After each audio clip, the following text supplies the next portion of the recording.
The desert sun beat down on tents stretching in perfect symmetry across the plain.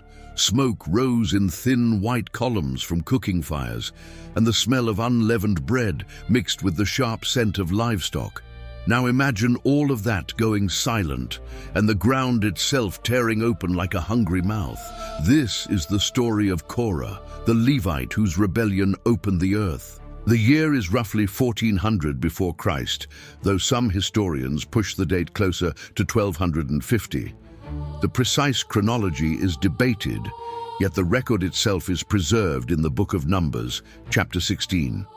The setting is the wilderness of Paran, near the region historians identify with modern Kadesh Barnea, on the borderland between the Sinai Peninsula and the Negev. About 2 years earlier, the people of Israel had left Egypt. Their community numbered, according to the census in Numbers chapter 1, roughly 603,000 fighting men, which suggests a total population, counting women and children, near 2 million souls. 2 million displaced, camping in a wasteland that receives less than 100 millimeters of rain per year, less than half the annual rainfall of the Mojave Desert. You are not looking at a small nomadic clan. You are looking at a moving nation. The first thread to keep in mind: Korah was not an outsider. He was family. The second thread: his rebellion did not come from starvation or lack of water, though those had happened. It came from something older and more corrosive: ambition. And the third thread you will see revealed slowly. 2 of his sons would refuse to follow him, and their names would echo in Israel for the next 1,000 years. Korah, son of Izhar, belonged to the tribe of Levi. His grandfather was Kohath, and Kohath's older brother was Amram, father of Moses and Aaron. In blood, Korah was cousin to the 2 men leading Israel. In tribal function, he belonged to the most privileged branch of the Levite priesthood, the Kohathites, who were charged with carrying the most sacred objects of the tabernacle: the Ark of the Covenant, the table of showbread, the lampstand, the 2 altars. The Kohathites did not touch these objects with bare hands. They lifted them by poles, inserted into gold rings. They walked with a solemn, measured pace behind the pillar of cloud that guided the camp. Their work carried enormous prestige and enormous danger, but it did not carry the priesthood. That belonged to Aaron and his sons, and there was the wound. To understand Korah's grievance, you have to see the camp of Israel from above. Picture a rectangular arrangement roughly 3 miles across and 3 miles wide, though estimates vary, an area larger than the entire island of Manhattan. In the center sat the tabernacle, a rectangular structure of acacia wood, gold overlay, and layers of dyed skins. Around it, in a smaller inner ring, camped the Levite families. The Kohathites camped on the south side, closest to the sanctuary they served. Immediately south of them, outside the Levite ring, camped the tribe of Reuben. And there begins a geographical detail that changes the whole story. Reuben was the tribe of Israel's oldest son. By right of birth, Reuben's descendants believed leadership belonged to them. But Reuben himself, generations earlier, had disgraced himself through incest with his father's concubine, and the birthright had passed to Judah for kingship and to Joseph for double inheritance. Reuben's descendants carried from father to son a smoldering sense that they had been robbed. Now their camp bordered Korah's camp. And when a discontented Levite began to speak of injustice at night, his Reubenite neighbors listened with hungry ears. 2 of them stepped forward, Dathan and Abiram, sons of Eliab, along with a third man, On, son of Peleth. They joined Korah. Then Korah reached further, to 250 princes of the congregation, men of renown, tribal leaders from across Israel. Numbers 16 verse 2 names them precisely, 250. Not a mob, a coordinated coalition of elite men, each carrying weight in his own tribe, roughly the size of the entire United States Senate multiplied by 2.5. You would not organize 250 leaders in a matter of days. Historians and rabbinical commentators estimate the conspiracy took weeks, possibly months of quiet gathering, whispered meetings after the evening trumpet call, careful sounding out of allies. Korah was patient, he was thorough, and he had a message that felt true. His accusation, recorded in Numbers 16 verse 3, went straight to the throat. You take too much upon yourselves, seeing all the congregation are holy, every one of them, and the Lord is among them. Why then do you lift yourselves up above the assembly of the Lord? Read those words carefully. He was not rejecting God. He was not asking for idolatry. He was quoting Scripture. He was invoking the very promise God had made at Sinai, that Israel would be a kingdom of priests and a holy nation. He was taking a true principle and using it as a lever to demand priesthood for himself. That is the terrifying subtlety of this rebellion. It wore theology as its uniform. Moses fell on his face when he heard the words. The text says nothing about anger. It records collapse. He had led this people for 2 years through plague, sea, hunger, and thirst. He had climbed Sinai twice. He had begged God not to destroy them after the golden calf. And now his own cousin was gathering elite men to declare him a tyrant. He rose slowly, and he answered with a proposal that sounded almost gentle. Bring censers, he said. Tomorrow morning you and all your company take fire, put incense in them and stand before the Lord. And the man whom the Lord chooses, he shall be holy. You take too much upon yourselves, sons of Levi. The censer was a small bronze pan on a chain, weighing roughly 2 pounds, used to burn aromatic resin during the daily offering. Only Aaron and his sons were permitted to lift one before the sanctuary. To ask 250 men to hold censers before God the next morning was to invite them into an act that, by law, would kill anyone unauthorized to perform it. They accepted. They did not hesitate. Their certainty tells you how deeply they believed their own cause. That night, Moses sent messengers to Dathan and Abiram. The 2 Reubenites refused to come. Their reply, recorded in verse 14, is a masterpiece of political fury. Is it a small thing that you have brought us up out of a land flowing with milk and honey to kill us in the wilderness, that you also make yourself a prince over us? Moreover, you have not brought us into a land flowing with milk and honey, or given us inheritance of fields and vineyards. Will you put out the eyes of these men? We will not come up. Egypt was now the land of milk and honey. The bricks and the whips had been rewritten as vineyards. Memory bent by grievance. Moses grew very angry. That is the exact phrase Numbers uses, and it is one of only 3 times in the entire Torah that Moses is described this way. This is a man who had faced Pharaoh without trembling, now furious at a betrayal from his own family. The morning came. You need to see it clearly. 250 men, dressed in their finest garments, gathered at the entrance of the tabernacle. Each held a bronze censer. Each had lit coals inside. Each had sprinkled the sacred incense, a specific blend of stacte, onycha, galbanum, and pure frankincense, prescribed in Exodus 30. The smoke rose in 250 thin columns, mixing above their heads, forming a low canopy of grey haze that stretched almost the length of a football field. Around them, the entire congregation of Israel, drawn by the confrontation, formed a vast crowd, tens of thousands deep. Korah stood at their head, satisfied. Moses stood before them with Aaron beside him.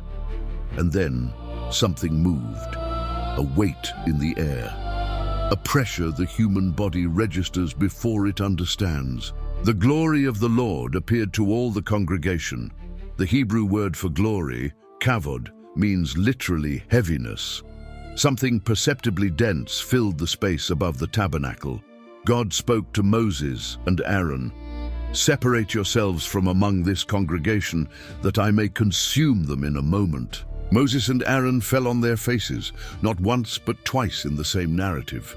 2 men pleading for the same people who had just tried to depose them. They asked in words preserved in Numbers 16:22, O God, the God of the spirits of all flesh, shall one man sin, and will you be angry with all the congregation? It is a theological question that would echo through the Hebrew scriptures. Corporate guilt versus individual accountability. They were arguing on the side of individual justice against a total sentence. God relented on the majority, but not on the leaders.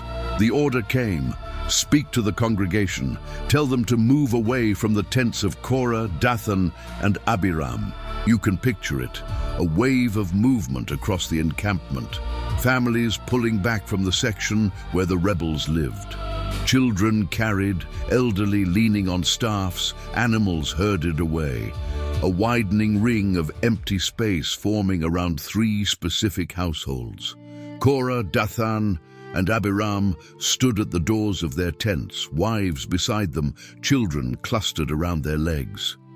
Silence. Moses spoke, and his words are still preserved in Numbers 16:29. If these men die the common death of all men, or if they be visited after the visitation of all men, then the Lord has not sent me. But if the Lord make a new thing, and the earth open her mouth and swallow them up with all that appertains to them, and they go down alive into the pit, then you shall understand that these men have provoked the Lord. A new thing. The Hebrew phrase is beriah from bara, the verb used for creation itself. Moses was not predicting an earthquake. He was announcing an act of fresh creation. Something that had never happened would happen now, in front of them. The ground broke. Modern geology can describe what happened next in mechanical terms. The wilderness of Paran sits on a rift system, an extension of the Great Rift Valley that runs from Turkey through the Red Sea to Africa, a fracture in the Earth's crust longer than the distance from New York City to Los Angeles. Sinkholes, tectonic tremors, and sudden collapses of underground caverns are documented across the Sinai and the Negev. In the same region today, seismologists record dozens of small quakes per year. A large enough collapse would open a fissure, drop everything above it into a subterranean cavity, and close in seconds as walls of loose earth crumbled inward. The description matches, but the timing does not. That is what witnesses could not reconcile. The precision, not the mountain, not the tabernacle, not the crowd, 3 tents, 3 families, 3 groups of livestock. Everything that belonged to them dropped. Everything a step away remained standing.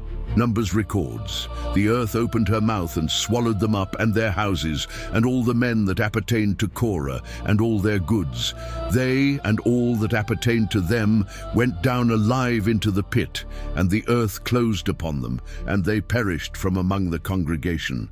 And all Israel that were round about them fled at the cry of them. For they said, lest the earth swallow us up also. The cry of them. Try to hold that phrase. 2 full households dropping into darkness, screaming as they fell, and the crowd on the surface hearing the sound, cut off suddenly as the ground closed. Then the second thing happened. 250 men still stood with their senses. The fissure had not touched them. They stood at the sanctuary, incense still burning, and fire came out from the Lord. A rapid, downward-moving column of flame consumed all 250 in the span of moments. Their bronze censers survived, blackened but intact, scattered across the ground where their bodies had stood. Only the metal was left. The men were gone. Eleazar, son of Aaron, was instructed to gather the censers. The bronze was declared holy because it had been offered before the Lord, though by unauthorized hands. It was hammered flat and used to cover the altar. Every priest for generations who approached the altar would touch metal recycled from that morning, a permanent physical memorial embedded in the daily worship of the nation. You cannot serve here, the metal said, without remembering what happened. 14,700 more would die by morning.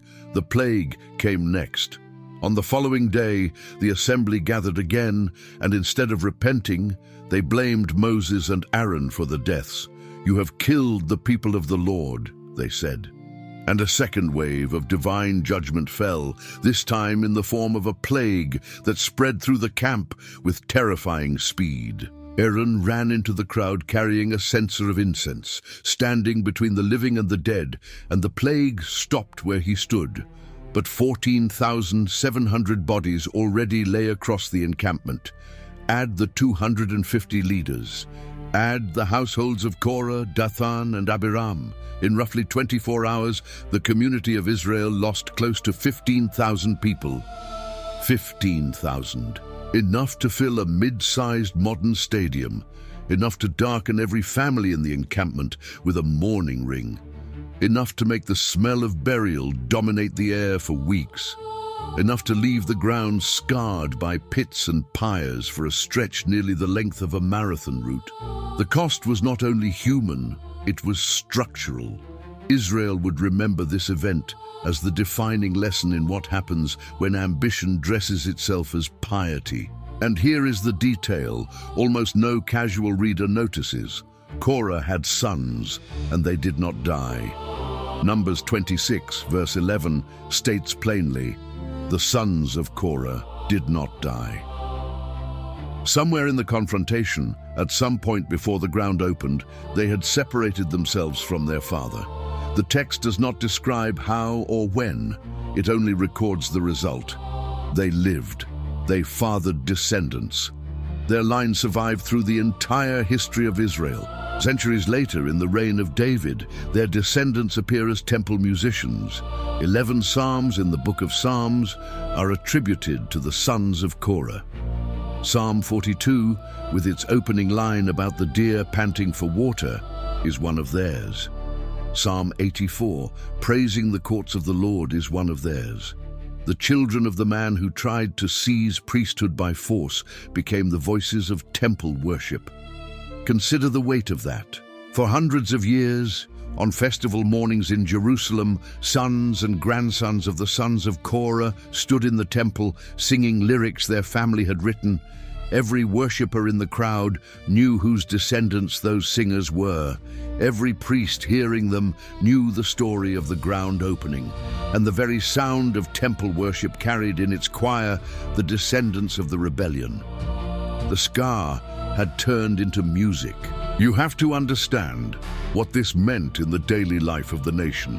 Every young Levite entering priestly training learned the story of Korah in his first year.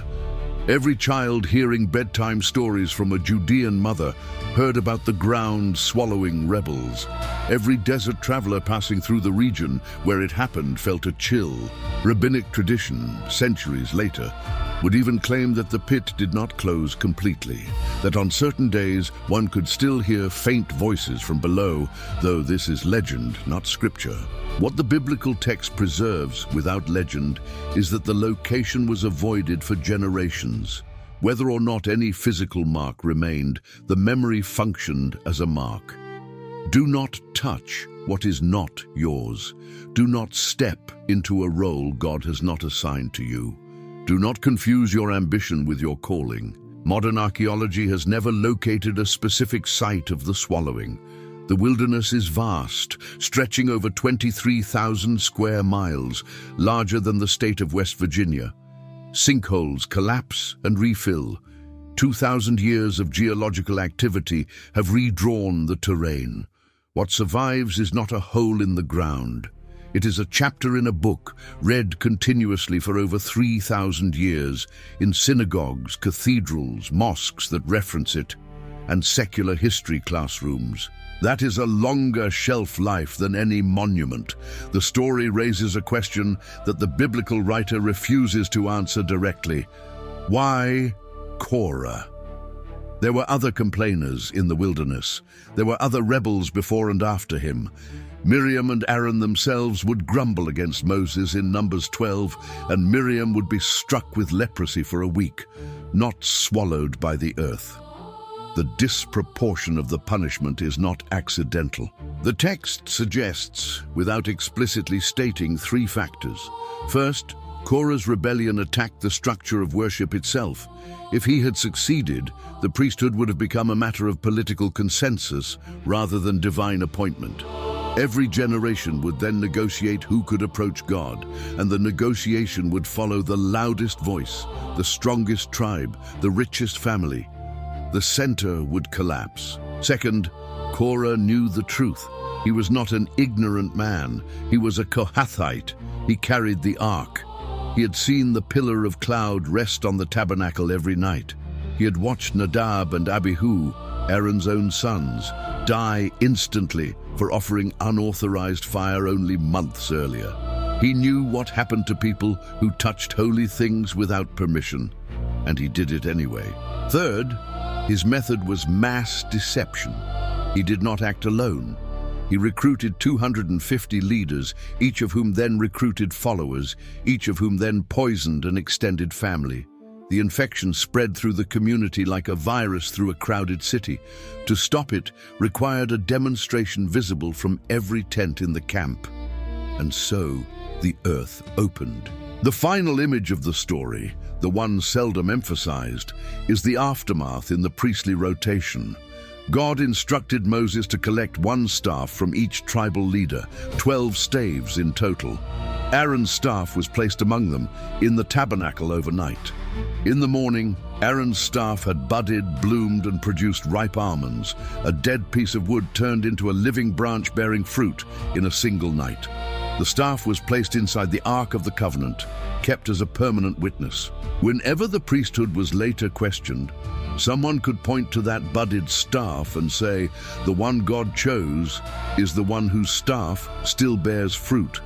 Life from wood, fruit from a dead branch. God did not simply punish the rebellion. He offered in the same season a positive answer to the same question. Who is the true priest? The one whose staff blooms. You can see now why this narrative sits at the emotional and theological heart of the book of Numbers. It is not a random tale of divine anger. It is a hinge on which the entire understanding of authority, worship, and belonging turns. Every institution that has ever existed faces the Korah moment. The moment when a competent, respected, well-connected insider decides that the structure above him is unjust because he is not at the top of it. The moment when true grievance is dressed in the language of principle. The moment when a rebellion presents itself as reform. Israel would face this again, in the time of the judges, in the split between Rehoboam and Jeroboam, in the rise of the Maccabees. Each time, ancient hearers of the story of Korah would remember the sound of the ground closing. For the modern reader, the swallowing is easier to picture than the plague that followed, and the plague is easier to picture than the psalms sung by the survivors. But it is the psalms that carry the deepest lesson. The line does not end with the rebel. It continues through the ones who stepped away in time. The sons of Korah refused to follow their father into the pit. Their choice, made in a single afternoon, changed the destiny of their line for a millennium. The desert eventually swallowed the wandering nation whole, in the sense that most of the generation that left Egypt never entered the Promised Land. 40 years of walking, of burial after burial, of one funeral turning into the next. The bones of 2 million were left in shallow graves across the Sinai, a mortality field larger than any battlefield in ancient history. Yet Israel arrived on the other side, smaller, harder, purified by loss. The story of Korah was carried across the Jordan River in the memory of every soldier and every priest. Nothing about it faded. 3,400 years later, you still hear the story. You still see the fissure. You still hear the cry. You still smell the incense that turned into judgment. You still see, in the corner of your imagination, the sons of Korah stepping quietly away from their father's tent while the crowd gathered around the confrontation. You still hear their descendants singing, generations later, in a temple built on a hill on the other side of the Jordan. The earth closed. The plague ended. The censers were hammered into a covering.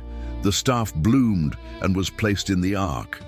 And the sons of Korah, unable to save their father, sang songs their people would carry into every century afterward. What remains then is not the rebellion but the response. What Korah tried to seize by force, his sons received by staying faithful. The pit took the leader.